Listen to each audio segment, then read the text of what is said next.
for the side of SK Gaming. I do like Glaive. He's able to make a lot of power plays in the early game, really catch people out of position, which I think is pretty nice in terms of SK's strategy. Perhaps they know that if Iraqi's on this Adagio, a couple successful games might put him just far enough behind. Kind of going back a little bit to the Catherine pick, it's also extra level pressure on Net Toilet as well to be able to block those ultimates. But now you've got a Samuel in the mix for Gankstars. Yeah, a little surprising to see Samuel this far into the draft. Again, this is one of those things that we've been mentioning in a lot of these drafts. When he has gotten past the first 3 picks, you almost have to wonder, because he has been so dominant thus far these championships. It looks like we might have a bit of a surprise draft coming out of Gankstars today with the Sky pickup. I might assume that Adagio now has moved into that roam position. Sky going to one of the carries. Tetno, I do think Samuel tends to play a little bit better in the jungle, so we'll have to see. A lot of the teams agree as well on that. Yeah, and it's 3 range, so it's very risky going into Glaive and Catherine, but we do see the Ringo. Interesting last pick from SK Gaming. Well, 2-0 for the ban earlier on. We'll have to see his first appearance here. But with all the calls, it looks like it's actually a lover's quarrel. It's going to be Humanist and Scoundrel.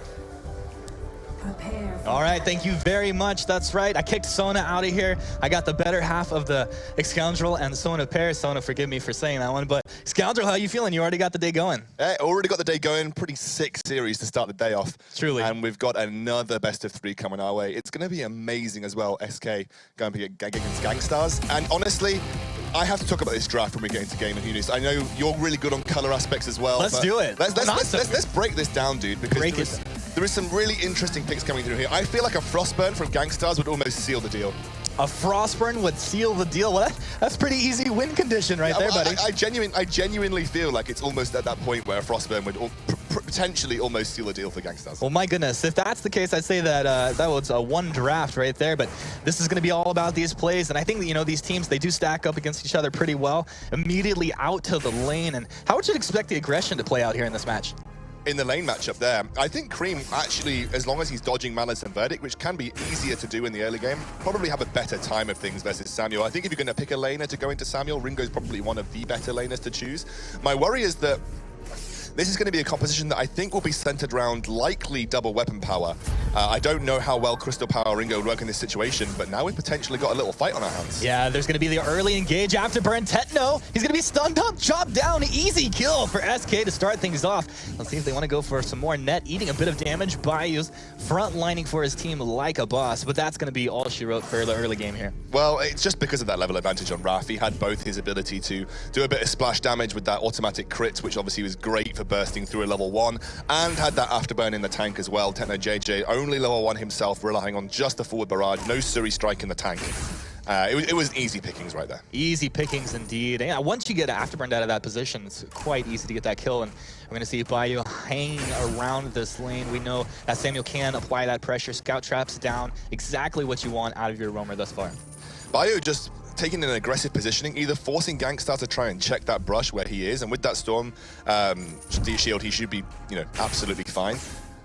However, Raph now is in a vulnerable position, and Net Toilet has spied him out, so maybe some aggressive movements and Bayou forced to react. Yeah, Raph's quite happy to be able to pick that up. And there's going to be moving down as a unit here. I think one of the strengths of this SK lineup so far we've seen in the early game, they move together. And with this double stun, if they can get on a target, they'll definitely be able to eat them up. But nobody's going to be found here, rotating back up into the lane as that unit, staying together. I think both teams maybe just waiting for that respawn in the jungle. Absolutely, just waiting for another jungle rotation to come through. Bayou and Raph, despite having the early advantage, having that level over Tetno and JJ, they have to be careful when they get into jungle fights versus Net Toilet and JJ, because if they don't manage to land the CC they want to, Net Toilet actually taking lots of damage here. Here comes the Achilles shot. He's stunned up, he's slowed down. Can Cream get it? No, he can't. In fact, Iraqi Zoro has made his way up, drifting dark forward. The Malice, the Verdict lands. Easy kill right there for Iraqi Zoro. What a play. Sniper coming out from Iraqi Zoro right there with the drifting dark, the AoE damage, the acceleration to the Malice and Verdict, just able to pick off Cream.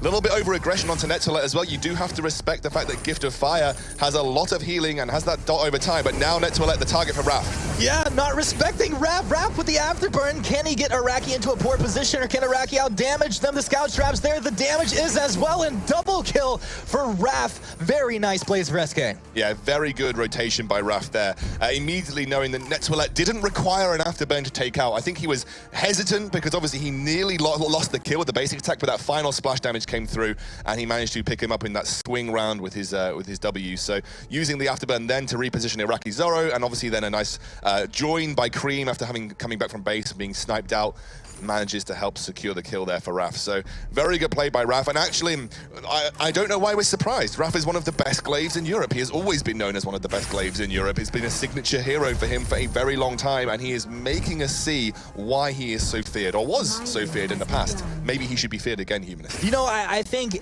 anybody going up against this team right now should definitely respect what Raf can accomplish on this glaive. And if you're going to be moving forward like that, you definitely have to have your abilities up because you need to be able to trade with him.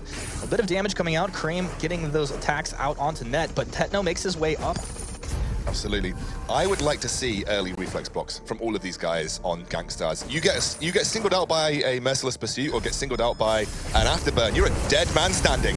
Well, it could be a dead man laying down right here. Tetno trying to move backwards, forward barrage, doing a lot of work. What else do dead men do? You know, just stating the obvious here. Oh, just chilling on the side of the wall. You know? All right, we'll switch this around for you. We're just trying to illuminate what's happening here. I love you. It's going to be, well, we'll figure that out later. Tetno stunned up. He's going to be slowed down, but Trades finds the kill on the Bayou. Not really respecting actually having this Adagio there. Also, you've got to remember that the Storm Guard from Catherine, Skye doesn't proc it with the amount of damage that she can do with the single hits of forward barrage. So that's why Skye traditionally has always had a good time versus Catherine. Doesn't really matter about the Storm Guard barrier, and obviously can just burst through with that forward barrage, and that's what you saw there. Just wasn't really as tanky as she thought she would be. You always have to respect what Skye can do to a Catherine, and especially that's why I'd like to see. It's actually going to be Crystal. It's going to be weapon power Skye. So I wouldn't imagine Frostburn will be on the cards ASAP then, because Iraqi Zoro probably going towards a Shatterglass, but he could build into Frostburn there. And I would be happy, because I still think Frostburn is a great way of controlling the pace of the team fights for Gankstars. And when you've got Weapon Power Skye, maybe you don't need to worry about having absolute insane damage output by Samuel early on. Yeah, definitely. And I think one of the things we actually see, and if you look back to the NA builds, you'll see guys like Gabe Dizzle actually build up like a Shiver Steel. Yeah. As you get your item progression, hopefully there's enough damage coming out of that Skye. But we see these guys positioned in each other's opposite bushes, drifting darks out. Raph finds the stun. Iraqi Zoro, he's going to be chopped down. Cream has the damage. Can they find anything else? That's going to be the end of the engage. Well, that is exactly what you know Raf for, his ability to pinpoint targets with Afterburn, especially with no reflex blocks making their way to the fold yet. Iraqi Zoro easily killed by the combined burst damage, and it's actually going to be Crystal Power Ringo here. So I think they're really saying that they need that Hellfire Brew to target one person and one person only. You burn someone through very quickly and then deal with the second person afterwards. So it's always going to be a one-person game until you've thought about it and killed them, and then you deal with the rest of the team fight following. Their ability to burst, especially in the earlier portion of the game, will be very, very strong. And as we get to the later game, we all know that Crystal Power Ringo does scale moderately well. So he will always be relevant as he goes with this alternating current build as well. Obviously that synergizes very nice with Silver. So yeah, I can see the thoughts behind this composition coming out here from SK. Yeah, definitely. I mean, twirling Silver up, he'll have a lot of damage. You see right here, trading with Iraqi Zoro, but realizing Tetno is in the area, Cream immediately will reposition himself. Netwillet, he's doing a pretty good job. We don't see Adagio in roam too much, and we'll hold this thought. Maybe we'll break it down in a second. It looks like they potentially will engage. Death from above does come down, not landing exactly how Tetno would have liked. These guys posturing quite aggressively. Absolutely. Do you know what I also wanted to point out? That it was a starting Iron Guard contract for Bayou as well. Yeah. I'll talk about that after this fight, maybe. Well, the Hellfire Brew is going to come out. Iraqi taking quite a bit of damage, just absolutely deleted Tetno JJ with the basic damage coming out of Raf right there. And the Hellfire Brew, I mean, it could have been miscommunication. It could have been just a way to force Iraqi back. Big burst coming out. There's going to be the stunned landing. SK, did they overstep themselves? Oblivion comes out. It's going to be a miss. SK, they just get what they want to get right out. Yeah, but Netwillet is hungry for more here. The fountain has been burnt by both sides, and now the range advantage lying, but Iraqi Zoro stunned up, but SK not on the same page here, Humanist. Yeah, I mean, SK, they've done such a great job of abusing these double stuns thus far, and I think really you got to give a lot of credit to Wrath. I think he's stolen away the mid camp 3 times thus far in the game. If you can steal away your opponent's mid, it really sustains your ability to just stay aggressive on the map. Exactly, but also, you know, limits the gold income of Techno as well. And actually, Techno's done a pretty good job of keeping up with Wrath right here, despite the aggressive moves in terms of counter jungling. Only 4 CS behind at this point in time, so he's also had his impact on the map too, and it hasn't been put too far back by the plans of Wrath thus far. It's been pretty okay for Gankstars as it goes. I would like to see a Crucible coming out for Bayo, and I think that's where he's going. I don't want him to make the same mistake that we saw against Aroma Dagio last time, because they will be using that Burst of Judgment essentially on cooldown during teamfights. You need to have the Crucible to answer to it. Definitely, and if you want to move in for those engages, you have to be able to do so safely. The reflex block that you were talking about has now been picked up for Araki Zoro, so I think that's great. Nettolet has picked up his own as well. So you imagine those are the guys that they want to frontline for their team, where they can put in a little bit more vulnerable position. I'm liking that Crucible's coming out for Nettolet so readily as well, because if you can block the Blast Tremor or block the Hellfire Brew, those 2 major skills that you really want to try and fix. And obviously then, unless you're relying on singular reflex blocks for both Techno and Iraqi to block the Afterburn, you also have that insurance policy versus Afterburn too. So I like the prioritization in terms of early reflex blocks and defense coming out from these guys. Way earlier than you see some people tend to go for it, especially on a Sky, for instance, but very, very good in terms of thought processing for defense here. Oh, Wrath moving in quite aggressively. It's going to be Techno actually picking up the majority of those camps right there. He'll stun Techno up and just hang out right in this brush. It's going to be a nice forward barrage to predict that he is hanging around. Over to the east, we're going to have a collapse now. Gankstars, are they in a vulnerable position? Afterburn over the top. Techno eating a lot of damage, but it's Cream already down. Drifting Dark, gliding through, and Techno finding another kill. Now it's Bayo on the run. Last man standing. And you have to imagine he's going to be going down quite shortly here.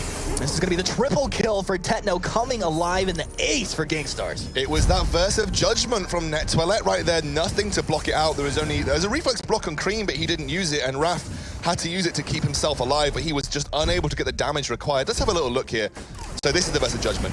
Locks up Cream, he goes down immediately. Wrath did use the reflex block, but at this point in time, he's in between 3 members, and Bayo just isn't able to do anything. Obviously, Bayo, as the Catherine, relies on, you know, facilitates other carries. She really doesn't do much herself without something like an Aftershock, and without that Crucible, you saw you saw what kind of impact that Verse of Judgment has, but now the Crucible has been finished. Yes, exactly. And while that replay was going on, there was an immense gold payout collected by Gangstar, so it looks like they're going to start to try and abuse this lead that they're building up. Reflex block out of Cream. A bit of damage. Is the death from above going to be forcing it backwards? And that's the kill going over to Iraqi. You don't always have to land that death from above if you can force someone into a bad position. Exactly. Zoning is something that death from above is so good at doing, and essentially what he forced them there was either you walk through the death from above and get stunned, having used your reflex block already, or you try and run around the turret, at which point they were able to collapse on him through positional advantage. And this looks like this turret's going to go down. Wrath afterburns away.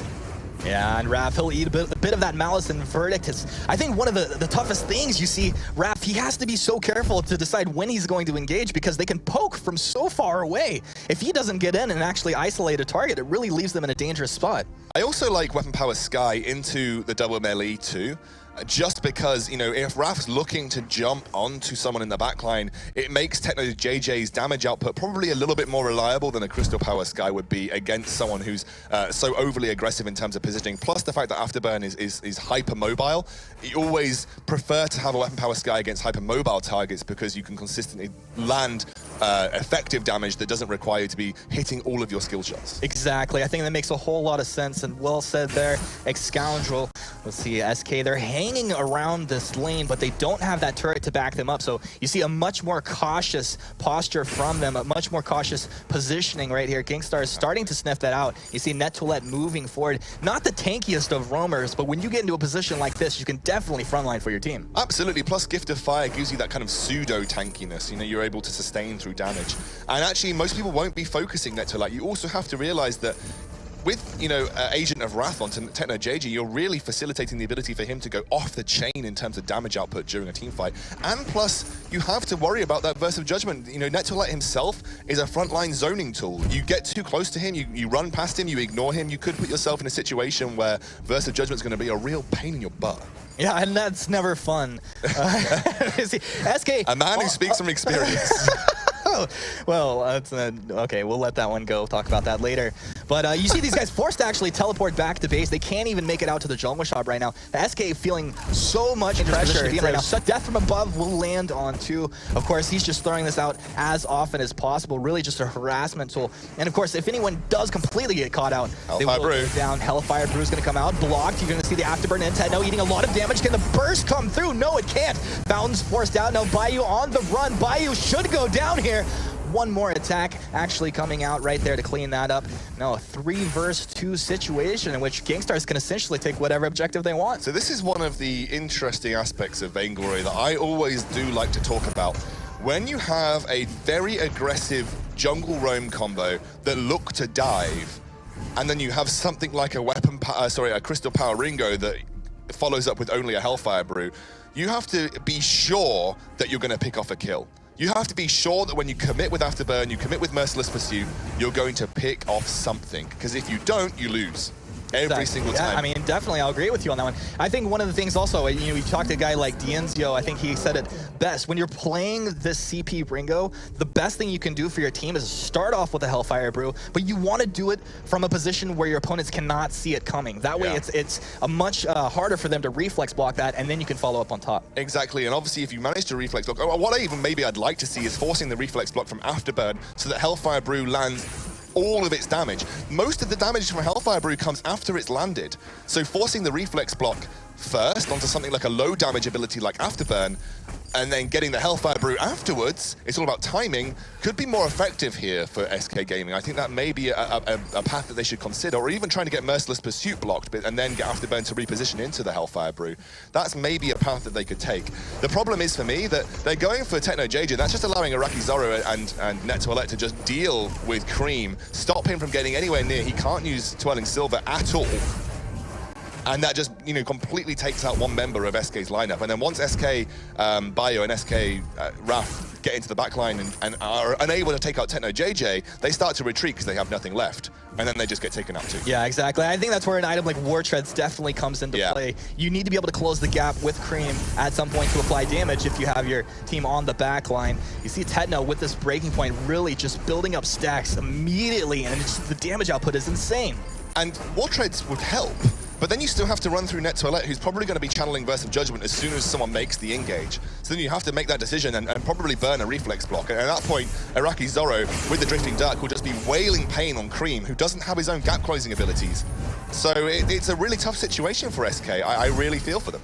Yeah, it looks like the turret's going to be going down here. I don't know if that was the blast trimmer you were looking for, Bayou. And I have to be quite careful. Raf eating a lot of damage, a defensive afterburn, and SK just completely on the back foot. And this is the issue here. Maybe you don't even need Frostburn when you're just winning before you needing to kite them. The problem is that, if you don't get an engage and you look for it and you chase too hard, you're going to walk straight into what Samuel is best at doing. And Samuel is best at kiting. He's an insane kiting hero. You walk straight into the Drifting Dark, moving backwards while he's firing Malice and Verdicts, you're not going to last very long. Yeah, I mean, it's hard to say what he's absolutely best at because he does so many things so incredibly well. He can chase you down, he can kite backwards, and right now, just being in the lead, like, what can't he do? Exactly, but for me, I feel like of all the heroes available in Vainglory, he's one of the best at kiting, just because of his ability to use Drifting Dark backwards and use Malice and Verdict. And then you're seeing it illustrated in this case very nicely, because every time they try and search for an engage with War Treads, or they just run in with Bayou, he's able to just use it and start kiting backwards, deal huge amounts of damage to Raf, who really hasn't considered that much shielding at this point in time either. I think he's working towards an Aegis, but it's a little bit later than maybe you would have expected versus a Samuel that's doing so well. So, he's getting absolutely annihilated every time he looks at something. All right, well, maybe Annihilation could be on the table here. Death from above zoning. It's going to be Kraken starting to be captured up by Gankstars. But SK moving in. Raph, he's trying to find damage onto Techno, but taking way more damage than he's dishing out. But Cream finally finding a target, getting his own damage down. Oblivion isn't going to land. Raph, he's sleeping and he's dead. Bayou, he's going to be short to follow. And that's going to be Cream going down. Double kill over here for Iraqi Zero. And this is just all for the taking. Yeah, let's just break that down specifically. So you see this is way before they're going to be starting off the Kraken. They immediately start to pull SK into a choke point, which is very good for Samuel and Sky. Obviously, the short amount of distance they have to use in terms of angle angle use, then the better they have in terms of landing their skill shots. And look at Bayou. He goes in for a Merciless Pursuit, doesn't land anything. Hellfire Brew comes through and Rat tries to go, but he gets blocked with the Crucible. And now they're kind of left again. It's that point where they don't have anything left in the tank afterwards. A very late Fountain use by Next Roulette as well is allowing Techno JJ to turn things round. And one of the biggest impact skills there was Iraqi Zoro's use of the Oblivion. And despite all that wonderful stutter step from Cream, he wasn't able to get the work done. So it was just a combination of things that went incredibly right there for Gankstars. Yeah, one of the other things I had my eye on the blast tremor coming out of Bayou is he actually had 3-second cooldown when that engage happened. Yeah. So, you see Raph taking half of his damage before that can even come out. It's just really tough to engage. You felt like they could have let the Kraken do a little bit more of the work for them before absolutely searching for the engage. But Bayou was so desperate to make a relentless pursuit happen. Well, speaking of desperate, this could be the last play coming out. Blast Tremor does land. Iraqi, he's going to re-goose. Bayou's eating the majority of the damage, holding that fountain as long as possible. Pops it at the last second. Cream, though, isolated. They're going to turn around. Not enough damage to find one target. The ace coming out, 13-6. A massive net worth lead. And Gankstars, they just find a way to take fight after fight after fight, and game one will be theirs. And that was another case of everybody's skills weren't on cooldown at the right